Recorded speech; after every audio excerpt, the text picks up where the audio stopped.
You all know how much we love ProCare. We talk about them all the time, pretty much in every episode we record. Pretty much. So we are really, really excited to announce. They're sponsoring the podcast. Yay! Oh my goodness. I'm so excited. Yes. And we truly believe in their product because we take them every single day.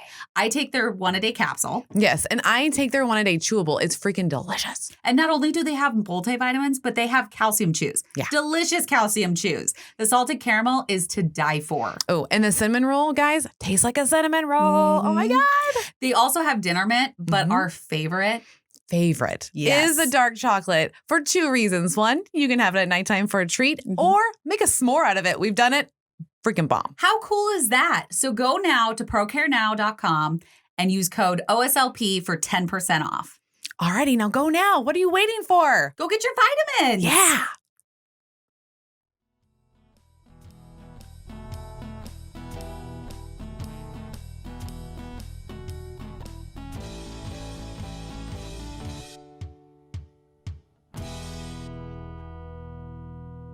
Welcome back, OSLP family. Welcome. You are listening to Our Sleeve Life podcast, and this is Kelly. This is Mel. And we are super excited for today. Yeah, we are.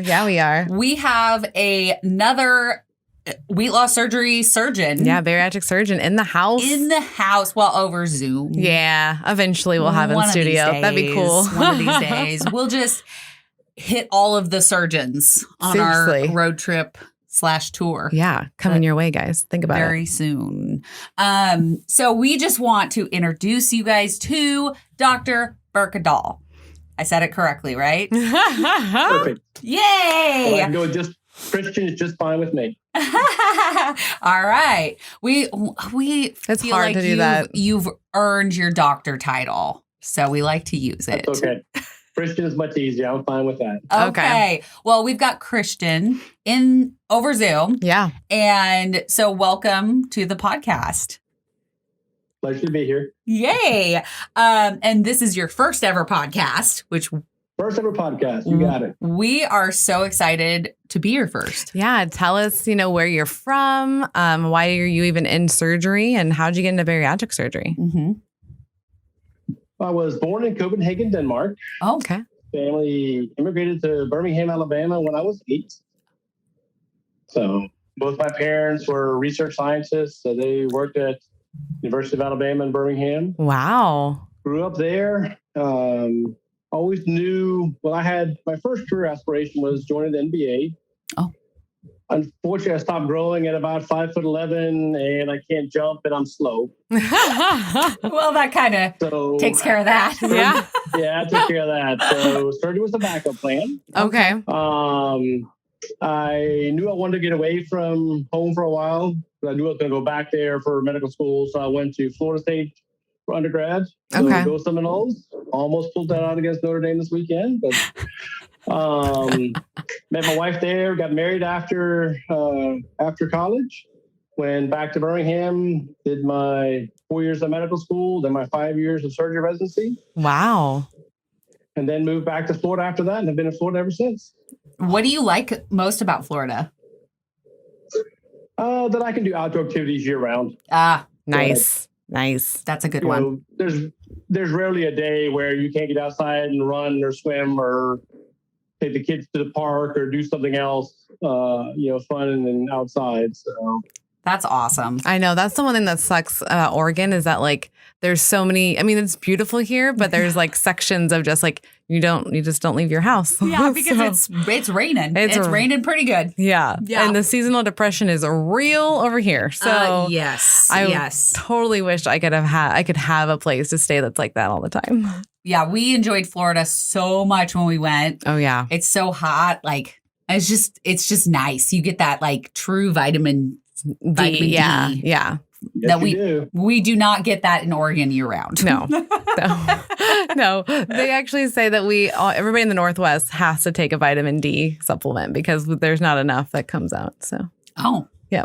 Well, I'm not taking one, so I should probably look into that. It's probably in your bariatric vitamin. Oh, okay. Well, then yes, I am. I'll say it should be in your bariatric vitamins for sure. Okay. Yeah, that's then a staple. I'm good on that. Yeah, that's like a must. It's like B12. You gotta have. Yeah. those. We take the ProCare, and I know that they are really good about making sure you have all your bariatric vitamins in order. Yeah, all the levels. Yeah, that's a good product. So, oh my gosh, it so is. Like, I took a lot of vitamins before that, and none of them quite worked for me. But then when we started getting the ProCare ones, it was just like whole different world. Oh, I can tell when I don't have my vitamins now.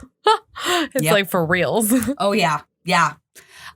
So what interested you about how did you get into bariatric surgery? I guess that's would be my first. I did my residency in general surgery, which is kind of a big box of things, trauma to anything in the abdomen, gallbladders, hernias, colon cancers, we do breast cancer, skin cancers. Wow. So there's a whole lot of different things there.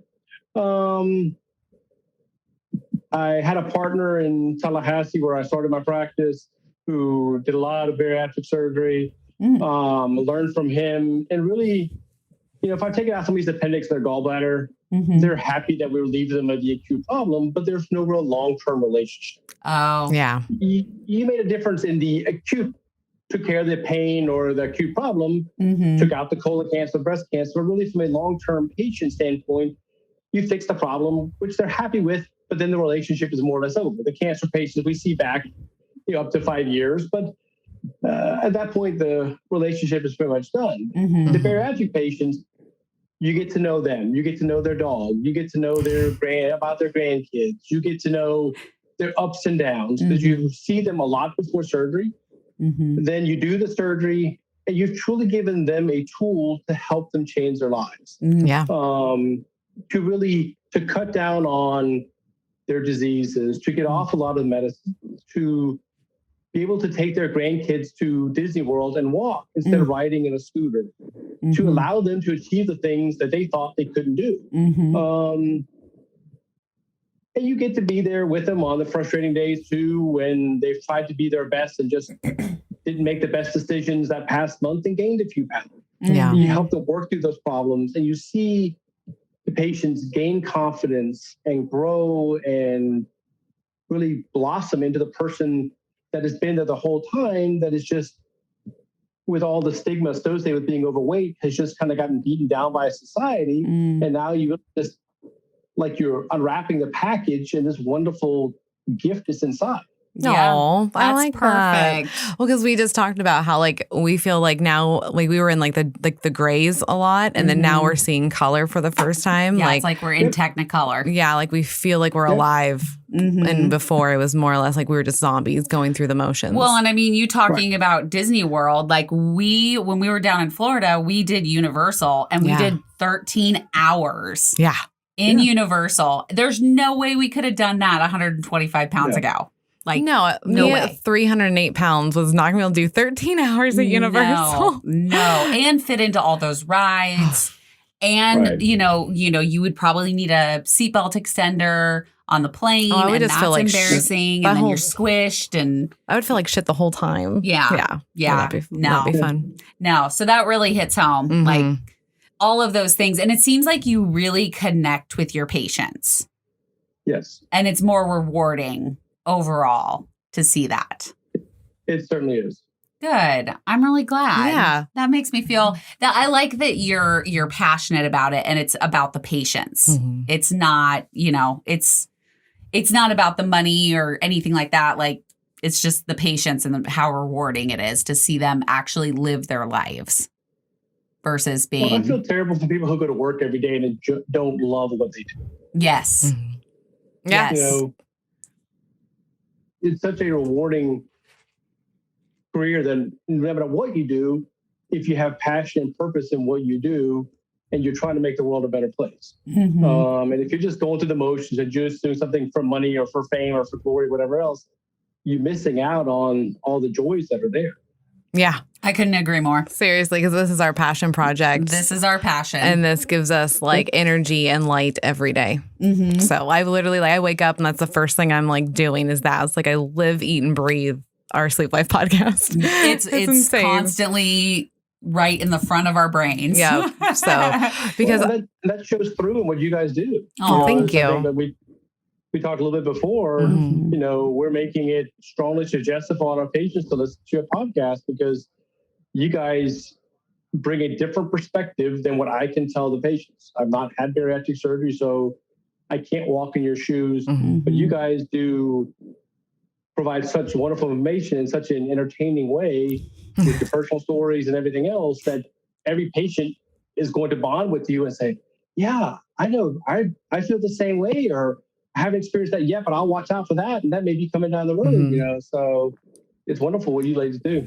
We appreciate that so much. When you told us that, like you have people that's highly suggested, we're like, oh my God, this is crazy. That's why we did this is so that we could connect with other patients and we could interact with this bariatric community because there's so much information out there that is not, I don't think it's absorbed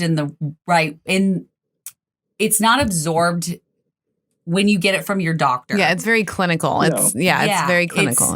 It's absorbed differently when you listen to it on a podcast where two people that have had the surgery can talk about it and it's more relatable. I guess that's the word. More absolutely. Relatable. Absolutely. And you can save those podcasts and then down the road when you face a challenge, remember, wait a minute.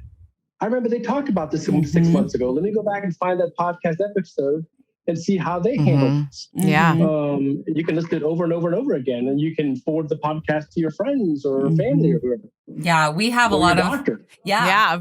I mean, we have we have followers that get a hold of us and they're like, I've shared you guys all over the Facebook groups and I've told my doctor, my surgeon about you or my dietitian or my therapist. And we had one follower that listened to our podcast in their therapy appointments. Yeah. So that she could make sure that they talked about the things that we talked about. And it was really, I was just like, wow. That's crazy. That's like, that's nuts. Because when we started this, we were like, if we help one person, we're golden. We're good. We did our job. And we're helping a lot more than that. Heck yeah. I think Yes, you are. I think with having weight loss surgery, because it does make you more awake and aware of everything. I think now everybody can stop worrying about being bigger. Because I know for me, when I leave the house, it was high anxiety, right? It was am I going to fit into this booth? If we're going to dinner, if we're going to the theater, do I fit in the seat? One time we went and saw a movie and literally my arm got caught underneath in the bathroom stall, where the toilet paper is. And it's because I was way too big, looking back. And it's now all those anxiety and insecurities are gone. And now you can be more awake and aware and kind of figure out what is your real passion. Because it could be personal training. It could be actually going back to school and being a doctor. You hear all the fun things. That's one thing I like about this community for sure. I mean, I never thought in a million years I would be running a podcast. No. At all. That was not even in my realm of thought. And then now it's we get to do this really cool job. Yeah. And we're passionate about it. So I like it. So we want to talk a little bit more about those statistics of weight loss surgery. Yeah. So what are some kind of top statistics that are really kind of eye-opening for patients that come and see you?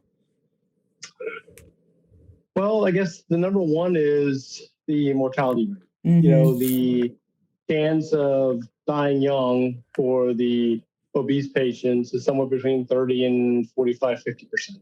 Wow. Holy moly. That is from all the medical issues, diabetes, high blood pressure, heart disease, fatty liver. There's so many sleep apnea. There's so many medical issues that go along with being overweight. Add all those together, and patients die much younger if they're obese than if they're of normal weight. The number one cause of cirrhosis in the United States nowadays is fatty liver from being overweight. Wow. Oh, shit. I didn't even think. Not alcohol, not hepatitis anymore. Wow. Yeah, my dad had a cirrhosis of the liver. Yeah. So I'm like, oh, that's not good. That's kind of scary because I know I had a fatty liver. Didn't you have a fatty liver?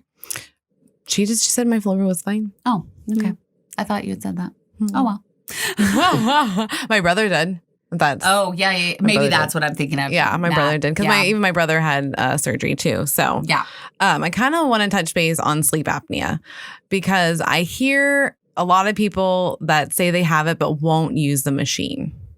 Can we go in and maybe can you describe to them why is it so important for one to use the machine and what is really happening if you don't use the machine? Well, sleep apnea, basically, apnea means pause or pausing breathing. So basically what's happening is at night, the patients are not breathing adequately, so they're not oxygenating their brain the way it's supposed to be oxygenated. Okay. Ooh. Mm-hmm. That affects your body in so many ways. First of all, your body repairs itself at night. You need a good night's sleep in order to heal from all the emotional, physical, psychological stress that you put it under during the day. Okay. Exercise, you lose weight at night. Exercise, the benefits of exercise, gaining muscle happens at night when the body repairs itself. So if you're not sleeping well, you don't repair your body.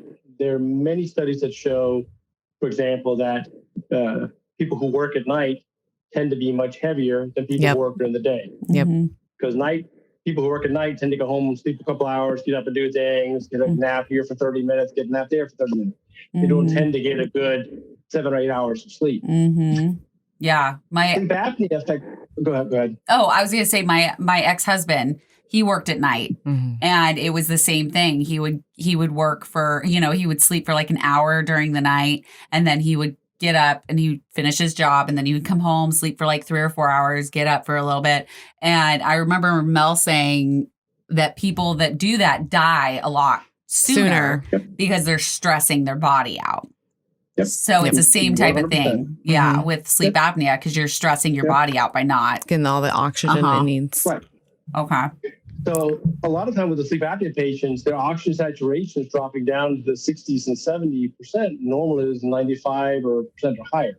Oh. So you're not oxygenating your body, you're not oxygenating your brain, and that has long-term consequences on your heart and the rest of the organs in the body.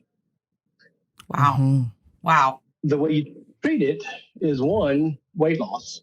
Right. A lot of patients who have sleep apnea lose their excess weight and they don't have sleep apnea anymore. So it is, for the most part, a correctable disease once you lose weight. Okay. Nice. Now there's a one type also that is basically in the brain. The brain doesn't really give you the stimulus to breathe at night. That is a very small percentage of sleep apnea patients, and that does not go away with losing weight. But the 85 to 90% of the patients, sleep apnea goes away once they've lost the weight. Good. Okay. Good. Yeah, because I was one that I had sleep apnea and it's gone now. So I mean, I don't sleep any better, but you know, I try. I try every night. She does.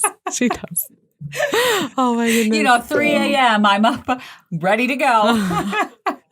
Well, there's a small percentage of patients who, their body is wired for 5-6 hours of sleep instead of the 7-8 hours that a lot of patients get. I'm honestly the same way. Okay. I'll typically sleep 5 or 6 hours a night, but I go to bed when I'm tired and wake up when I'm rested. I can't make myself sleep longer than I sleep. Is that something that can change after surgery? So like say you're a big sleeper before and then once you've had surgery, you just need less sleep?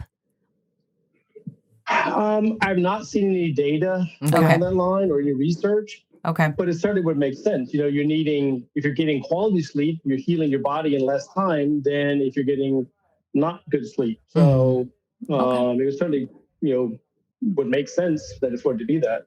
Yeah. Okay. So, yeah. Because I was a big sleeper before.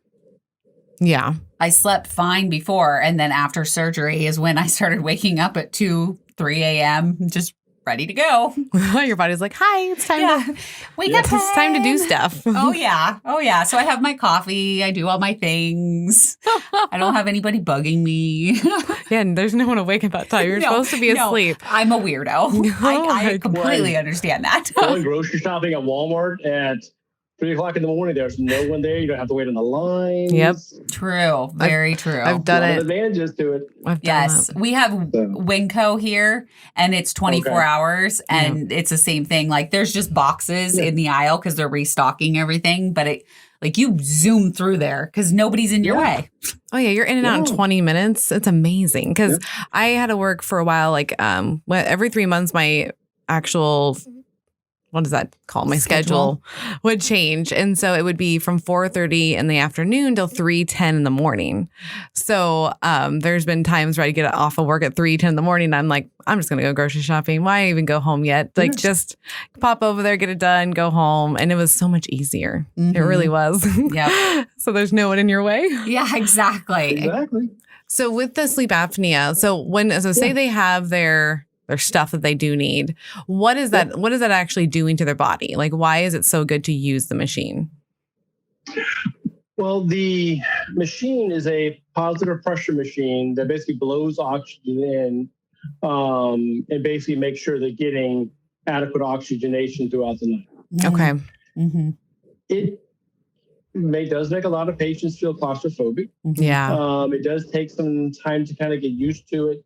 And obviously a properly fitted mask is better than a non-properly fitted mask, but it does bother a fair amount of patients. Now, a lot of patients, if you explain to them their health benefits in terms of lowering blood pressure and decreasing cardiac stress and other things that treating sleep apnea does, a lot of them will make a very solid effort at it. But it is not a simple thing to deal with. When you travel, you got to bring your machine with you. You got to buy supplies for it. You got to clean it adequately. It's not just kind of a thing you just use, take a pill and forget about it. It takes some work on the patient's part. Yeah, definitely. I know my boyfriend right now, he has a sleep apnea machine because he knows he just sleeps. He had weight loss surgery too, but he just knows that he sleeps better when he has it. So we took a trip to Wisconsin and it was my first experience trying to go through security with a sleep apnea machine. Oh, that's funny. And so we didn't know that it's easier if you just take it out of the bag. Oh, that makes sense. Just like a laptop. Yeah. And so we went through that. Oh, they probably were like, what is this thing? Yep. And so they called him off to the side and they were like, okay, can you open this? And so then after that we knew, okay, take it out of the bag and we're good. But yeah, I mean, he's fine in every health wise, but he just knows that he sleeps better with it on. So. Oh yeah, my brother said if he feels amazing in the mornings, like he says he has full energy. He's like, it's ridiculous. I don't know if he does anymore, but the last time I talked to him, yes. He did. Okay. So I don't know. All right. You know how my brother is. He'll just be like, change real quick. Yeah, so he could be like, F that thing and then throw it away. Like I could see him just get angry at it. Yeah, that makes sense. So what other benefits do patients see after they've had weight loss surgery? Diabetes is one of the big ones. Okay. Diabetes tends to resolve very quickly with whatever weight loss surgeries pick. There's some nuances in which surgery, but basically all of them will resolve most diabetes, along with a healthy diet, of course. I was going to say, what's the reasoning behind that? Is because they can't get the sugar anymore? So it's just like detoxing or? Well, you're lowering the sugar intake, one, and two, you're lowering the amount of fat cells in the body or the amount of fat in those fat cells in the body. So it's easier for the insulin to work instead of getting insulin resistance, which a lot of the overweight patients have, where your body makes insulin, but it just is overwhelmed by the system to really function properly. Okay. Gotcha. Okay. I didn't know that. I know that either. That's why I asked. We're just learning all sorts of stuff on this one. That's why I ask all the questions. I like to know. Exactly. Okay. So diabetes. Fatty liver, that goes away when they lose weight. And some studies show that some of the first weight lost is out of the liver. So you're really helping your liver very quickly, especially in those initial couple months. They lose a fair amount of weight out of their liver. From a mental standpoint, mental acuity and sharpness certainly goes up in patients. They feel like, like the shade has been lifted off their head and they can think clearer and have more energy, are better able to deal with the stresses of life. Fertility issues, a lot of women with PCOS, as they lose weight, they're able to conceive a baby That's It awesome. probably happens once or twice a year that somebody comes in for their 6-month appointment and say, guess what? We're like, you're pregnant. And they're like, how did you know? We're like, yeah, it's about time. So, we caution everyone to wait a year after weight loss surgery before trying to get pregnant. But a lot of women haven't had regular cycles for a while. Then all of a sudden they start losing weight, the cycles normalize, and I didn't know that's when I was ovulating. And then you end up with a little extra surprise. Yeah. So, why are we? There's like heart disease obviously goes down. So that's awesome. Yeah, there's so many good benefits no matter which surgery you go with. Why would you point a patient into each surgery? What are some key points for each? We basically do 3 major surgeries: the sleeve, the bypass, and we're starting to do the duodenal switch. Oh, I want to know about that. We want to know about that one. The sleeve is our primary operation for most patients. Okay. Patients who are not good sleeve candidates, one are patients who have gastroparesis. Gastroparesis means the stomach just doesn't really empty well. Oh, okay. The nerve fibers in the stomach just don't push the food through the way it's supposed to. Okay. That can happen by itself, or it can happen in long-standing diabetics.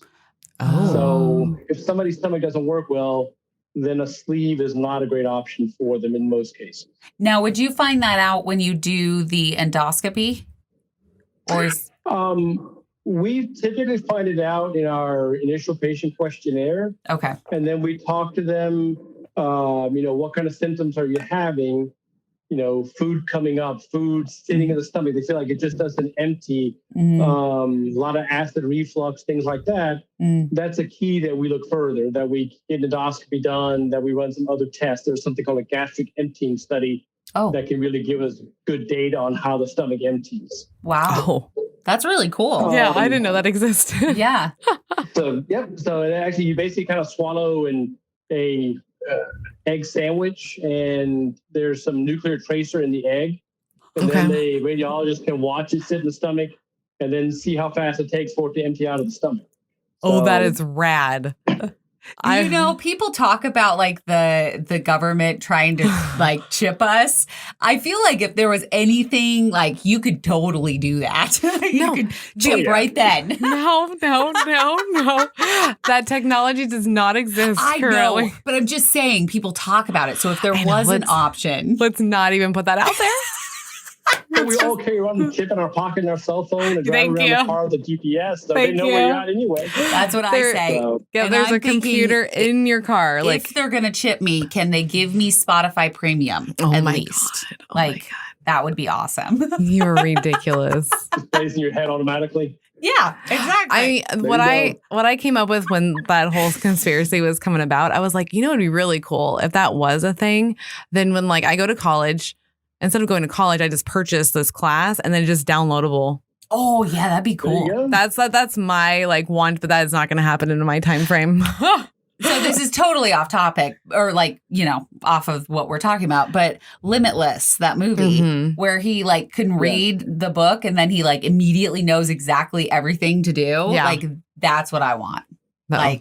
I want to do kickboxing without the side effects. Without the side effects, that would be fantastic. Yes. So know that if a genie asks you like your question or your whatever, I want to be able to download information straight into my brain and then say without side effects. Without side effects. There you go. Thank you. Okay, so can you tell us a little bit more about the duodenal switch? Yes.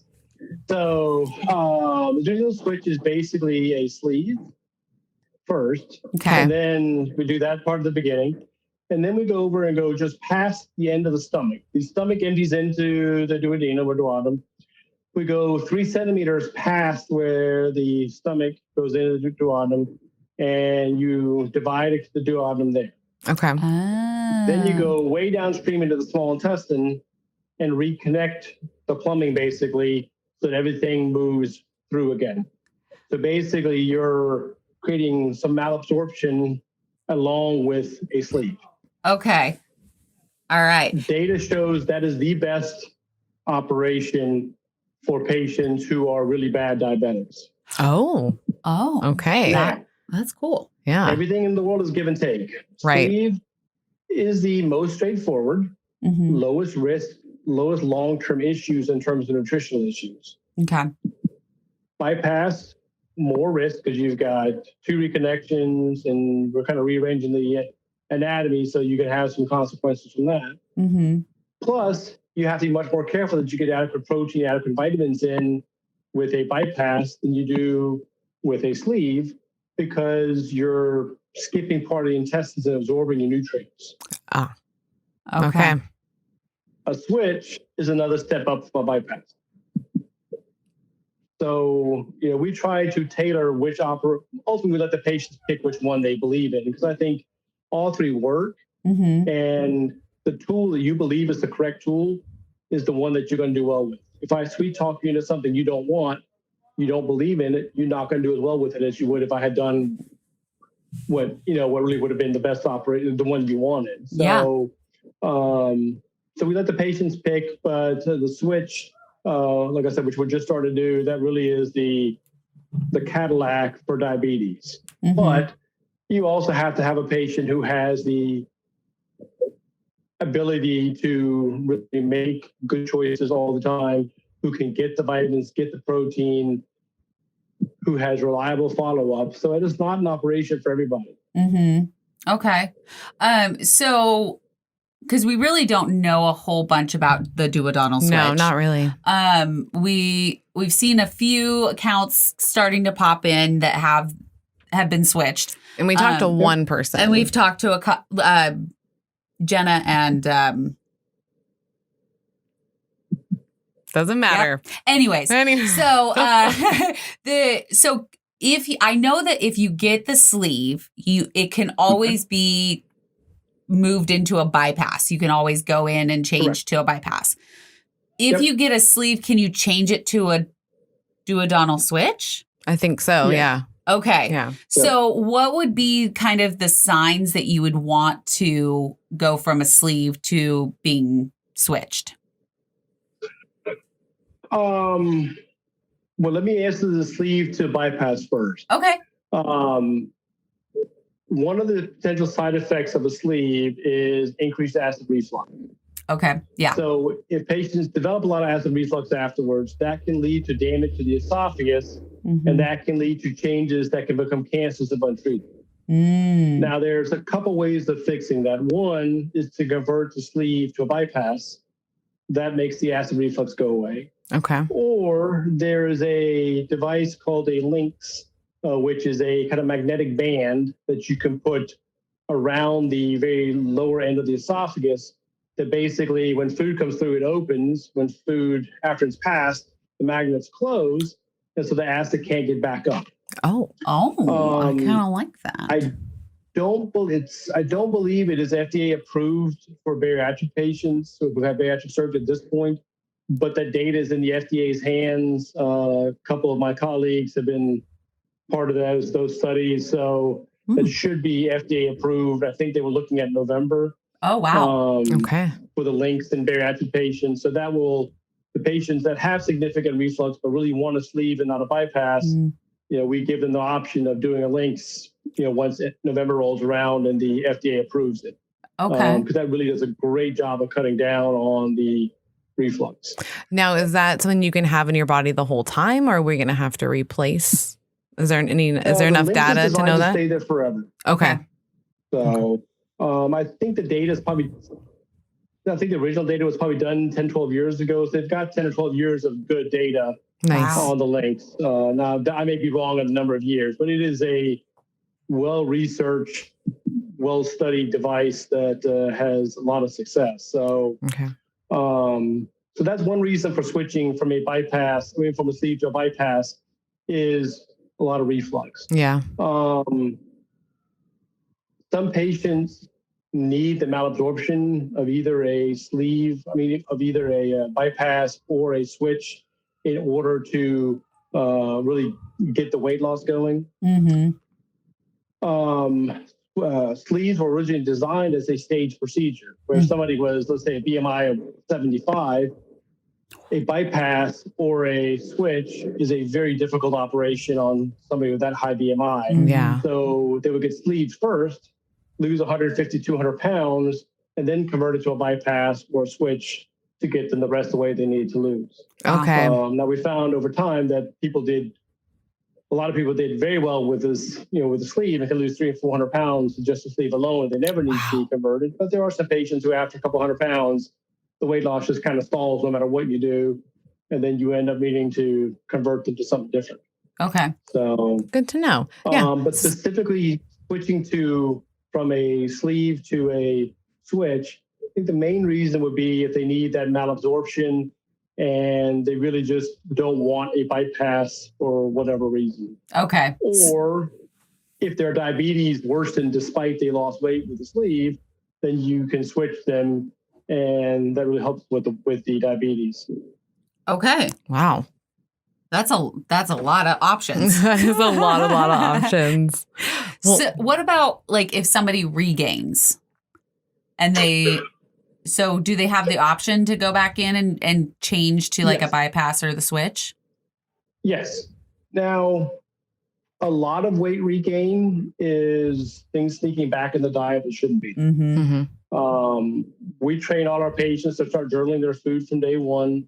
There's a lot of apps out there. The one that we love the most is called MyFitnessPal, where you can really, but there's 50 or 100 apps out there. Yeah. Whichever one patient likes better is fine. Right. I use the MyFitnessPal. Yeah. And it's very easy to use. It knows what's in everything you eat. As long as you're honest with the portion size, it can track everything for you. But if patients regain weight, the first thing we look at is diet. Because switching to a different operation, if they don't improve their diet, rarely leads to success. Okay. Right. But once we got the diet fixed, then we could switch from either a sleeve to a bypass or a sleeve to a switch. Okay. We still see a fair amount of bands, so we're switching a lot of them from bands to sleeves or bands to bypasses to get the weight off. Okay. And are you finding a lot of the band patients have more regain? It varies person to person. Okay. The band, and this is obviously my opinion, not fact, but the band was a very, very, very well marketed device that the company did an amazing job with hiring spokesmen and celebrities having a band who sold it. And unfortunately, it was so oversold that a lot of patients looked at it as, oh, well, I can just get a little bit of fluid in if I want to lose 5 pounds. Then if I want to go on a cruise, I can get some fluid taken out and I can really do it myself. Well, the problem is healthy things like meats and vegetables, they tend to go down as bigger pieces. Yeah. Unhealthy things like milkshakes and French fries tend to go down easily.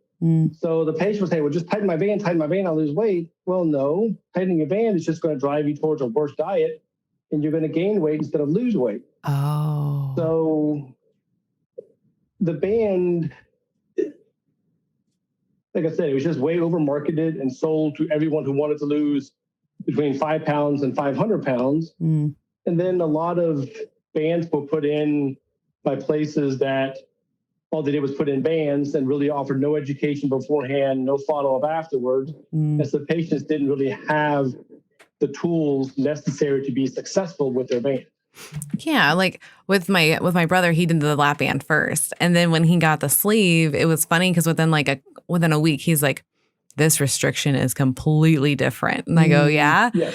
And he's like, oh, yeah. He's all before, as long as I could get it past the band, I can eat whatever I wanted. And he's like, with this, that's not happening. Yeah, it is a stop and I'm in pain for a while. And I was like, yes, sir, Bob. Let's not, this is not something you want to play with. Yes. And then I want to touch base too with someone say that they don't lose weight, like say they lost 200, now they're at a stall for a while.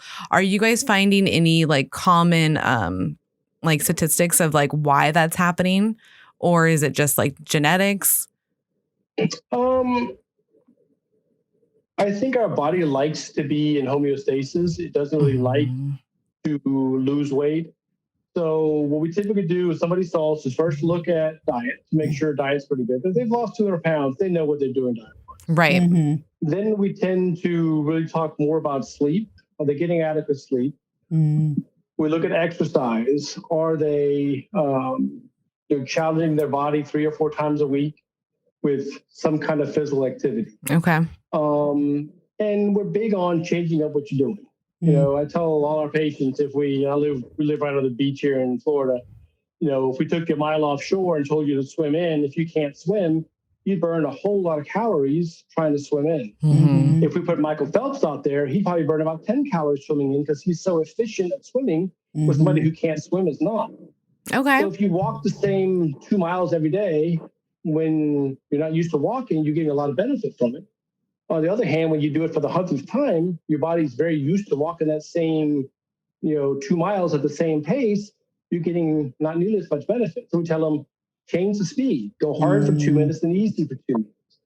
Or if you live near a hill or here in Florida, a bridge, walk the bridge. Just that incline is changing the stimulus. Yeah. And that kind of often get your body kind of back into the weight loss mode. Okay. So, That's a great analogy. What The swimming. the swimming, yeah. Like, because that makes a whole lot of sense that, Michael Phelps it's going to be easy for him. He's just going to glide right through. But you're going to use a lot more force and a lot more calories. A lot more effort. A lot more effort. And so that makes complete sense. I think that's why the couch to 5K is so popular because you're increasing every time you go. Yep. And so your workout is never the same as it was the day before. Right. Okay. Right. Yeah, I still want to do that. I need to get on that. I know. I want to do it too. We keep saying we're going to do it, and then we don't do it. I know. Trust me. You got to do it. You got to pick a goal that challenges you. If you've never done a 5K, sign up for a 5K. The energy that morning when you're standing at the starting line and ready to go is absolutely phenomenal. Oh yeah, we signed up. Experience like you've never had before. Because I signed up with you right before COVID hit. Like we had the color run or something like that. Yeah, we were going to do a color run. Yeah, but then COVID hit and they're like cancel, and I'm like, sad day. They're starting to do them again. Well, it's also like now, like we can just do our own 5K, so it's like not even a thing. Like I don't have to be around people to do it. But yeah, sign up for an event. I know. Because then it forces us to do it, Melanie. It's true. It's something to look forward to. Put it out on your podcast. Your listeners, who live up there near you guys, you're doing it, invite them to come join you. Yeah. Oh, that we've actually talked about for sure to do. Because that would be a blast. Yeah, it would be really fun because exercise is so important. So important. Yes. Can you tell them why exercise is so important post-op? I mean, 1,000 different reasons. One, you get endorphins, so you feel good after you exercise. 2, it empowers you. You've done something to help yourself that day. 3, I try to tell all my patients, turn the phone off or put it on airplane mode where the world can't call you. That is your 30 minutes for you to have some me-care time. And whether it's yoga or swimming or running or walking or whatever exercise that you want to do, if you want to do it, you'll stick with it. But it's your time to dedicate your mental health time and physical health time, where the world can't disturb you. From a physical standpoint, if you're moving, you're increasing your cardiovascular fitness, so you live longer. If you're lifting weights, you're building lean muscle mass, which burns calories and helps you, 1, look good, and 2, helps you, to live longer also and to be stronger. 3, if you do it as a group activity, then you're looking forward to spending time with your friends. I often swim at the YMCA here locally, and there's often water aerobics classes in there, and those folks who are in the water aerobics class, they're having the best time ever. I love that. Doing the water aerobics classes, so they look so much fun. So they are fun, by the way. I did those for a while, and they're a blast because like you're floating, and you get to do all these fun like underwater stuff with your legs, and it's fun. That's awesome. Yeah, music going, and they're having going down. They're like in it. They're so in it. That's awesome. Yeah. You don't feel uncomfortable. That feels like I was like the youngest one there going, but like those ladies were so nice. And they're all like actually in it to like work out. So it was nice to be around people that like, they didn't care. They're just like, yeah, come hang out. Let's go. I'm like, oh, okay, cool. I'll teach you the moves. Yeah. They're like, just don't go too far. Like you're short, so let's not get you past like 5 foot area and put some floaties on you and you'll be good. Yeah. That's funny. That was the first like NSV that I had actually thinking about it was I got to swim across the pool and where like they have the walk-ups ladders. We would go over there and we'd pool and then we come back. And I was able to do the full rotation after like a couple times. Nice. And I was like, this is fun. Like, yeah. I always liked it when I was in like my boot camp classes and like you could always like I could tell like, oh, this is getting a little bit easier. Like I can actually keep up with this. Yeah. I miss those classes. We're going. I know. So talking about exercise, how long do you recommend your patients wait until they're cleared for the gym?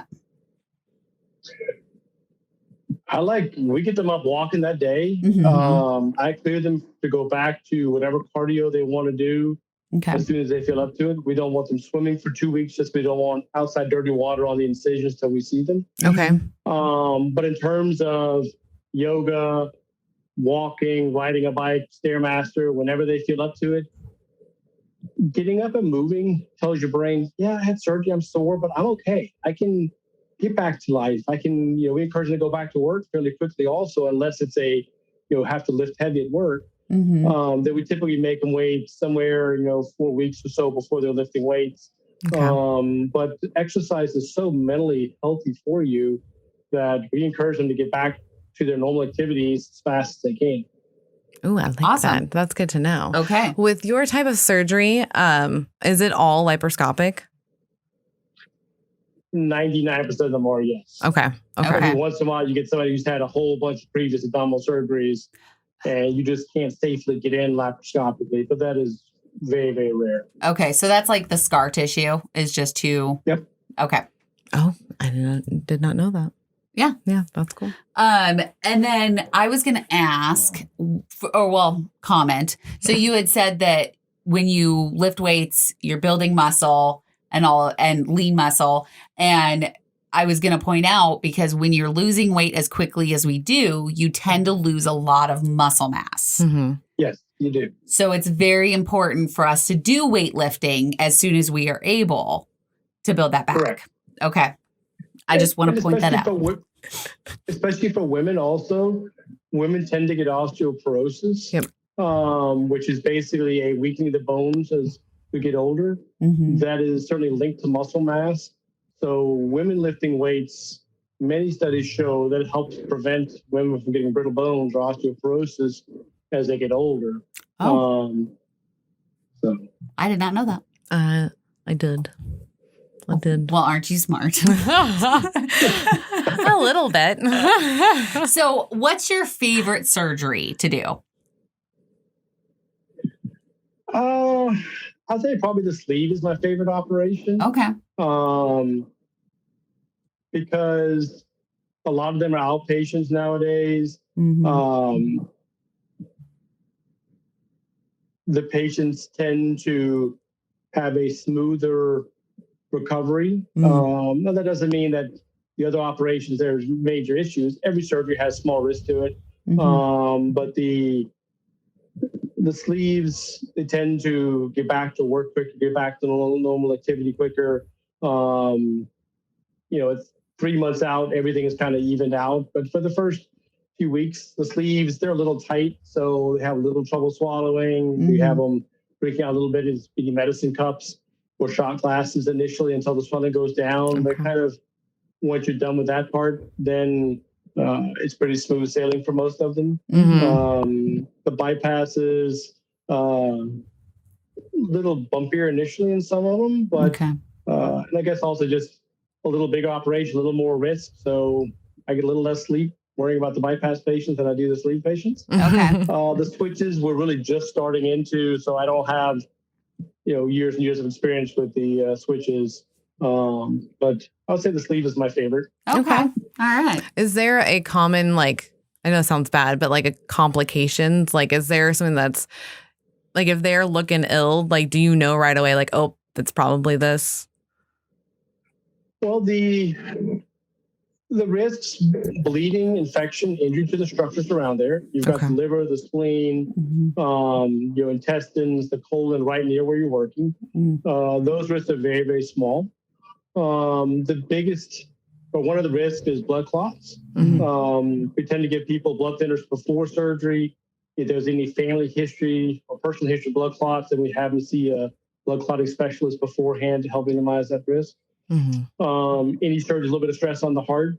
Most of the bariatric patients have seen a cardiologist, depending on their age and their BMI, but most of them have seen a cardiologist to get cleared before surgery. The leak is the one that everybody really worries about. And that basically is where the staples for the staple line didn't close properly, or one area didn't have good enough blood supply. And there's a lot of things that can be done to minimize that. If you look across the nation, the risk is about 1 to 1.5%. Oh, but still, for that small percent, that can be very, very serious. Yeah. So I know I was super scared of the leak, like way beyond scared. Yeah. And now after seeing the surgery, like watching Dr. Dovak, I'm like, there's no reason to be so scared. Yes. Like, I don't know. I guess I was thinking, because like now that we've watched it, we call it like the gator. We call that thing as like the stapler that's going around and cauterizing. Gator, yeah. And so I was thinking like, okay, like I was thinking of like a scar. So if I have like a scar on, like if Kelly has a cut here, then I would sew it up. So I was like, wait, do they really like cut off and then they're sewing? Where's all the bile go? Like I couldn't wrap my head around like where does all the acid and like all the things that break down food in your stomach, where the hell does it go? So now it makes more sense that it doesn't go anywhere. And that's the reason why we did the live surgeries. Yes. Because a lot of people have those same questions. And I know when we went in and watched the surgery, I was like, wait a minute. Because I was expecting like blood spurting, and I was expecting like this like gruesome Grey's Anatomy type of surgery. And then it's like this clear, you can Very see clean. everything. Everything's clean. I was like, wait a minute, this isn't what I signed up for. I know. We barely saw, like, I don't think we even saw any blood. Not really. No, it's very clean. Yeah. That's it a was good really thing. cool. Yeah, it's a really good It's a thing. good thing. But that's why I was so nervous about the leak, because I was like, oh, what the hell? Yeah. So just so everybody, if you're listening to this, we do have we have both the sleeve and the bypass on our YouTube page. Go watch it. Go over and watch it. And if you're concerned about any of it, it kind of eases your mind. Even for those squeamish folks, it's not that bad. It's not that bad. So just remember. Watch it before you have surgery. Yeah. It'll allay so many of your fears if you kind of know what's going on in there. We heard from several people that they were like, I was kind of worried about the bypass, but now it kind of eased my brain or my mind a little bit, because I can see like it's not that big. Like it's a big deal. It's surgery, but it's not as scary as you make it up in your head to be. Right. Because we're not doctors. Like, no, we are not. No, we're not. Because that's the deal is like in my head, I'm like, okay, the bypass, we're going to reroute everything and like think of it like plumbing, which I know like it kind of is, but not the same sense. But it's, it's like organic tissue. So it's completely different. It is. So I'm like, oh yeah, I'm not a doctor. Don't know how that works. I wish I would have asked my surgeon. I wish that I could have watched a surgery beforehand, because I would have chosen the bypass. I think I would have too. Yeah. Yep. Because I was very scared about the rerouting. And so I was like, I just want the sleeve. Yep. And now watching it, I'm like, oh, okay, I could have gotten the bypass and it would have been fine. Would have been totally fine. Yeah. Because I have a lot of acid reflux, because I've had the hole in my stomach. Ulcer. I've had several ulcers. I had GERD. I had all of that fun stuff. It's pretty controlled with medication. And that's the only reason why my surgeon was like, I will do the sleeve on you, but only because it is controlled with medication. But I'm like, it would have been nice. Yeah, I think it would have been gone without. Look into the links. Look into the links. Look into that links procedure. Okay. Yeah, I have it written down. That's the magnetic bands. Yeah, okay. That will, I think, will become game changing over the next 5 years for bariatric patients. Okay. Oh, cool. That's good to know. Yeah, I like that. Because I know a lot of people have GERD and bad acid reflux, and then you're kind of forced into choosing the bypass. instead of getting the sleeve and vice versa. So, yeah. So I think we're just going to start asking this to all bariatric surgeons. I know we have to ask Dr. D this too, because we keep getting this question of how come we were able to stretch out our stomachs prior to surgery, but we're not able to after sleeve surgery? Yes. Well, the stomach, basically is designed to expand as you eat food. Certainly, it's possible if one overeats to stretch one's stomach. It's possible to stretch a sleeve or a bypass if someone overeats. But we're basically taking and removing with the sleeve somewhere 75% of the stomach. So you're going from football to basically a big banana. So as long as you stay on, we teach our patients a salad plate long term, not a big dinner plate anymore. So as long as you mentally can handle a salad plate and then you're done, then you don't end up stretching your sleeve out. But yes, we do see some patients who have stretched their sleeves. We have to go back and either trim the sleeve, or there's some procedures by gastroenterologists that can kind of go in and put some stitches on the inside to help shrink it. Okay. So it is possible. So it is possible. Yeah, it is possible. Okay. It is possible. Good to know, because that's like everyone's biggest question. Yes. They all want to know about stretching their sleeve and what to do if they do stretch their sleeve, and how do they know that they stretched their sleeve. It's very all about the stretching. Yeah, because I get it, because like we had big stomachs before walking in. So yeah, but when you look at because I'll think, oh God, I've overeaten. But then I look back and I'm like, okay, but before I could have eaten 2 hamburgers. Oh yeah. Plus fries, plus everything else. And now I'm eating half, maybe a little over half. Like last night, boyfriend made hamburgers, delicious. I ate about a little over half. Yeah. And I'm like, oh, I ate so much. And then I look back and I'm like, you're like, no. No, not really. Not compared to before. So I think I'm okay. Oh yeah. I think we have to really look at it as that, so that way you don't start that negative talk. Because I know I've totally done that to myself, and I've been like, wait, no, hold on. That actually took me 4 hours to finish this thing. That is okay. Yeah. That is okay. It is okay. And I didn't have all the things prior to it. There's no appetizers anymore. So, and I'm not having that dessert after too, with the whole combination is so different. It's just so funny. Just the protein. Protein. What's your biggest advice for a patient post-op? Well, let's do advice pre-op and post-op. There you go. Yeah.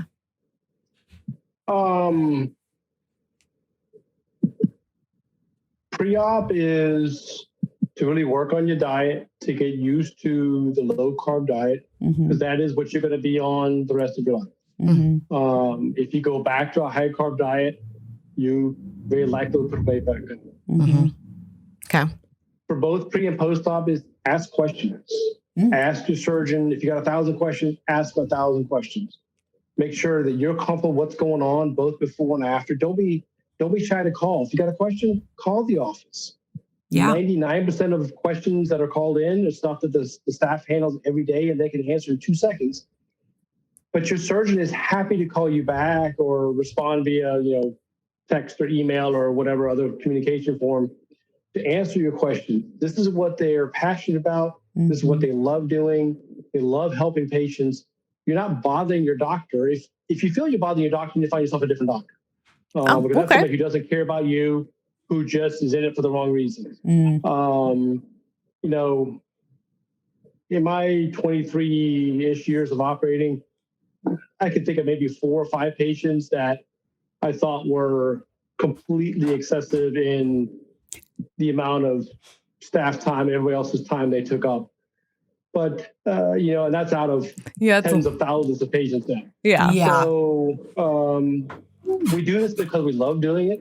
We feel very fortunate to get to do what we do. It's an honor to take care of somebody that you're putting your trust in our hands. So ask the questions. You're not bothering the doctor. You're not bothering the staff. They are there because they want to help you. If they don't know what your questions are, we all go through our education beforehand that covers most of the questions. But you're not the next person who's having surgery. You should get your questions answered. Yeah. You really should, because I should have asked so many more questions. Yeah. I mean, and I was prepared. Like I had my binder, I had it highlighted, I had sticky notes with questions like written and like and I still, I was not prepared. Like I didn't ask enough questions because I think I thought the same thing. Like I didn't want to bug my surgeon, even though my surgeon's amazing and she would have answered the questions. I just felt odd asking them. So knowing that you guys are there, like, so everybody out there, ask the questions. Yeah, and go to your appointments, guys. I can stress that more because like after a year I barely went to them like I was supposed to, and I feel like when I hit my stalls and stuff, we could have done something a little bit earlier and maybe had my surgeon talk to me about like all the things beforehand. So go to your appointments. Yeah, go to your appointments. And there's so much education beforehand that we can't cover all the post-op stuff. So if you're skipping your 6 month, 1 year, 18 month, whatever long-term appointments, you're missing out on all the education that comes at that point. Yeah. And listen to podcasts like this. Do research online about the different options. Talk to your friends or family. Most practices have a support group. Join a support group. Go, you're welcome whether you had surgery, at least with us. You're welcome whether you had surgery with us or surgery somewhere else. If you want surgery or never want surgery, you're welcome to come and contribute to the group and learn from the group. Wow. Oh, I like that. I forgot that there is some support groups just near us. So, well, we're actually going to do one for my office. Yes, we are. Next month. We're really excited about it. Yeah. So my office, not my old office, I still go there. They do 2 support groups virtual a month. So there's one day class in the early in the month, and then later on there's a night class. So anybody who can't attend the morning can go to the evening and vice versa. So we're gonna talk about our journeys. Yeah, we're gonna do both sessions too. Yep. So it'll be really fun. Yeah. But I had another question. Okay. It was in my head and then I lost it because I talked about support groups. I get distracted easily. So what my main question is for you is like, how does it work in your office? Is it always like a 6-month program? Is it 3-month program? Like, how does it work where you're at? Or is it more based on insurance? Insurance rules the world. So we follow what insurance says, but we do a minimum of 3 months. Okay. Even if somebody comes in with a suitcase of money and says, I want surgery tomorrow. No, we still do 3 months of education, because if you don't understand why you're making the changes, if you don't start to make them beforehand, every study shows you're not going to be successful long term. So we do the 3 months of education. We are in the process of kind of switching how we do our education. We've always done it in-house. We're part of the group with Betsy Dovek and Gus Bello. I know you guys have met them. Yes. And so we're switching to a lot of more of an online kind of a module-based program, which I think is going to have its pros and cons. But I think for most patients, it's much easier. They can do it at 2 o'clock in the morning or 2 o'clock in the afternoon. And then we're going to have some, spaced out office visits also to answer questions and make sure that the patients not just comprehend what's being taught, but truly are making the changes that need to be made. And then we typically, everybody has to get a psychological evaluation beforehand. Okay. That's mandated by every insurance company. Ours, a lot of them see GI if they have any reflux symptoms, so we can help them figure out what the best option is. A lot of them have sleep apnea, and so we do a questionnaire at the beginning to see what their score is on that test, and if it's high enough, they have to see a doctor to see if they have sleep apnea. Okay.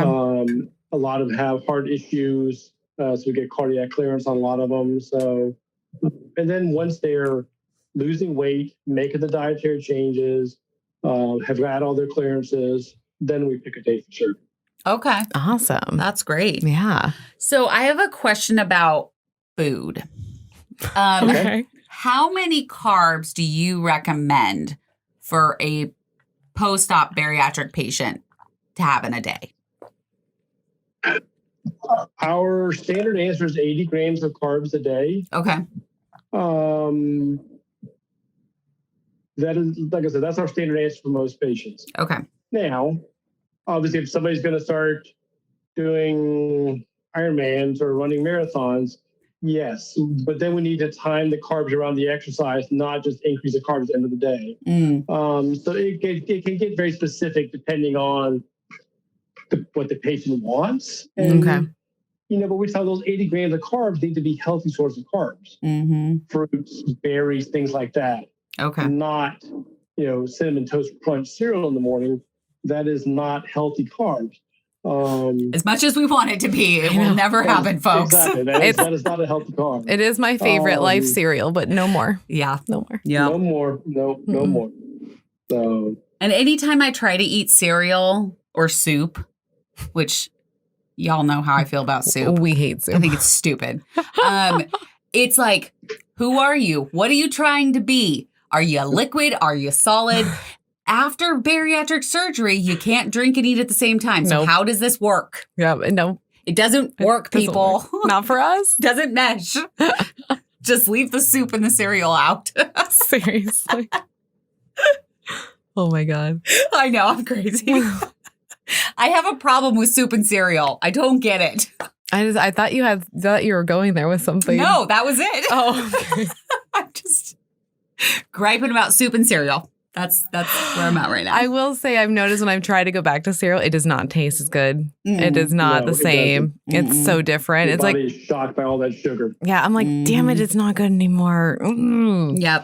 Yeah, I can't have my O's anymore because of that. And I love those O's. Yeah, they're so bad for you. Yeah, There's I didn't so know much that. sugar in I didn't there. realize. I mean, it was honey nut. That's what I justified it as. Honey nut cereal. We were actually talking about soda in our support group. So we have a support group that we run off at Facebook and our Patreons. Patreon.com/OSLP. Shameless plug. $7 tier. So everybody can be in our group chat, and they chat all day long. Yeah. And we pipe in when we can, but they have this constant going. It's and so they much were fun. talking, it is. They were talking about how much sugar is in soda. Oh my God, guys. It's so bad. And it seeing the numbers really shock your system, because I think we all lived in a state of ignorance with the food that we were eating. We don't want to know the carbs. Yes. We don't want to know the calories. We don't want to know the sugar. Yeah, because if you don't tell me, I don't know. And then I can't then I can just make bad decisions. I all can day justify long. it. I'll be like, oh, it's not that bad. Yeah. No. It can't hurt me if I don't know what it is, right? Exactly. So yeah, they were all talking about how once you start realizing it, it's like, oh yeah, that doesn't need to be in my diet. You go over there. Yeah, because one of the ladies was saying because she would get a big gulp every day, and it has enough sugar to last for days of what someone should be having. A couple days. So it's kind of crazy. That's why we teach the journaling. We tell the patients, start taking your phone with you to the grocery store, punch stuff in before you put it in your buggy, and see how many grams of carbs or sugar are truly in each serving. And then you realize, oh, mac and cheese is not healthy. A regular Coke is not healthy. You can start making good choices before you ever bring it home. Yes. Once you bring it home, it's going to get eaten. But if you don't buy it, you're not going to eat it. Exactly. Oh, seriously. Yes. And go around the outside of the grocery store, because that's all the foods you should be eating, not the processed in the middle. I mean, as much as some of those are just really good, you just can't. It's like cereal. Yeah, just don't go near it. You just don't go. You just don't go there. Yeah, I got into a habit after surgery that I would pick something up off the shelf and I would turn it around and look at it, and most of the time I'm like, nope. You're gonna stay right there. Even the healthy foods, and for you guys that aren't watching this YouTube video, I'm using quotation marks because brands like to say, "Oh, it's healthy. Oh, it's organic. Yeah, it's organic, and so you're like, low carb, it's really no good for fat. me. And if you actually flip it around and look at it, half of the ingredients, it's all processed. Well, my favorites are the ones that say no fat when there shouldn't even be fat in the first place. I'm like, no shit, huh? Awesome. Great branding. I wonder who was at that table that day. I was like, They're you know what? We can just sneak this by Americans. Let's just tell them. I mean, yeah. unfortunately. Anyways. So I think my last thing that I have for you, I don't know if you have any more questions. Nope, you're good. I just wanted to get the carbs. Yeah. The carb number. The carb number. Because it does vary, I've noticed, but it sounds like everyone's been anywhere between like 70 to 90 is like 50 to 80. Is it 50 where you're? Yeah, 50 to 80 is where I'm usually seeing most surgeons recommend. Because I thought it was like 20 at least per meal. Maybe I'm wrong. I thought it was 50 a day, or at the low end. At the low end. I mean, we have to find something patients can live with also. Yeah. You know, if somebody will live at 80, great. If somebody can go down at 60 and live their normal life, you know, be able to occasionally go out to dinner with friends and make a healthy choice at a restaurant, I'm certainly fine with 60. But 80, we found that if you're making a concerted effort, you can live at 80. If you're starting to get down under 50, now you're really having to make significant life choices to stay under 50 consistent. Okay. And, you know, we're in this for the next 10, 20, 30, 40, 50 years for our patients, not the next 3 months. Yeah. Good call. So Good call. Design something for them that fits in their lifestyle. And some patients take it under 100. Okay. 100 is better than 300. Totally. But 80 is the number we throw out there, just to throw a number out. Okay. Well, and I noticed if I get too low of carbs, like my like mental clarity it's like I can't function sometimes. I'm like, why don't I normally can just do this job with nobody's business, but right now I don't feel right. And I noticed I need to go have some food. Like that's the problem. Like it's protein. I haven't had any carbs that day. It's like, okay, you need something like fuel. Yep. Something to put in your body. Well, actually, that's very real. There's something called the blood-brain barrier, and it's very hard for fats to get across the blood-brain barrier to fuel your brain. Your brain really needs carbs in order to be fueled. Now, that's not 300 grams of carbs a day, but if you cut it too low, as you said, you do lose that mental clarity. That's good. The blood. That's also why, if you're trying to starve yourself, people tend to get very, very angry at the smallest things. They just can't control their emotions because their brain is just not getting enough food in order to do its normal functions. So is the blood-brain barrier. Okay. Yeah. Blood-brain barrier. I've never heard of someone just like describe it that way. Yeah.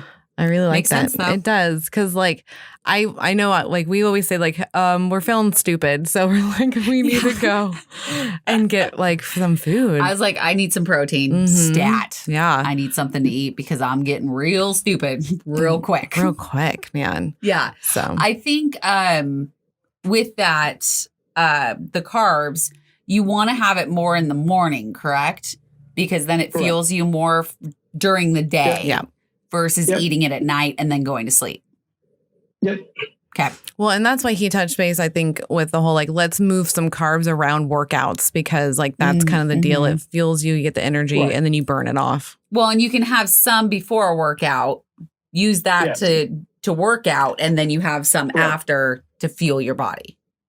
Right. You gotta replenish. Replenish. That's the term. Yeah. I'm impressed that you said that correctly. Thank you. Yeah. Thank you. I'm just going to point that out. Well, we'll just preface the fact of like, I come from like a family that never corrected anybody of their language. So I said some really ridiculous stuff for a very long time. And now I tell them like, just correct me because I had no idea. Yeah. We've had some laughs. I mean, over Melanieisms. Drawl, drinked. Like, it's just not good. Yeah. It's just not good. It drives me nuts. I went like 20 years of life of saying things wrong and no one corrected me. My favorite, and I will always say this, my favorite is cork.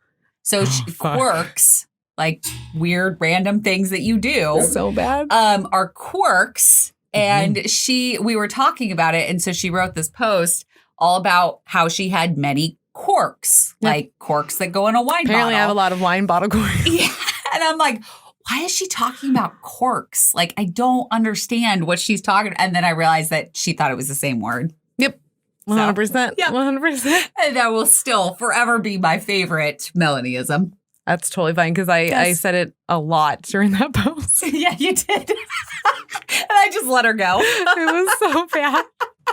No one corrected me. That's my problem. See? No one said anything. I corrected you after, but it was funny while it was happening. No, I count on you. You always do. You're the one. You're the one. Yeah. But I think my last question for you is like, what? I guess we've kind of already answered that. Like, what made you become a bariatric surgeon? Yeah. So we answered that in the beginning. Maybe I don't have a lot. All right. I'm sorry. Do you have any questions for us? Yes. No, just keep doing what you're doing. You guys are awesome. Oh, The entertainment value is great. The information is amazing. A lot of patients out there benefiting from you guys. So keep doing it. thank you so thank much. you. We appreciate that more than you know. We really do. Yeah, it means the world to us knowing that we're making a difference. And I'm so happy that we got to finally like meet you and talk to you. Like, it's so beneficial when we can actually talk to surgeons, and not just surgeons that like do the surgery, that actually care. Because we've talked to people and you can tell the ones that don't have the good bedside manner and just are like, let's just get this done. And then we have the others that are like really like about the patient. So it's nice to have you on and talk to you. So thank you for coming. Thank you for It's making been it an honor to be on your podcast. awesome. All right, guys. That was Dr. Birkedal. Birkedal. Yes. I was so nervous about that one, but it was awesome to have you on the podcast. And you guys, he's on Instagram. We will make sure to tag him in the posts. Yes. And so you can go and follow him. Amazing. I love it. Yeah, go check out his stuff. And if you have any questions, I'm sure he will be more than happy to help. Yes. So. And you can always ask us and we can forward it on, or you can go straight to the source. Right. And if you want to watch. Contact us through Instagram. I answer them all personally. So. Oh, perfect. Oh, good. That actually is a big deal because people are like, wait, they're answering. That's nice. They really like it. And if you guys want to watch this, you know what? Go to YouTube and go ahead and hit subscribe while you're there. And the little bell. And the little bell. So it notifies you that we're here. The more people that subscribe, the more that we'll get out there, the more that we'll break the stigma of weight loss surgery. So go do that now, because that is a free way of supporting us. So that way we can help other people. So thank you so much. Yes. All right. Thank you guys. And we will see you Next time. Bye.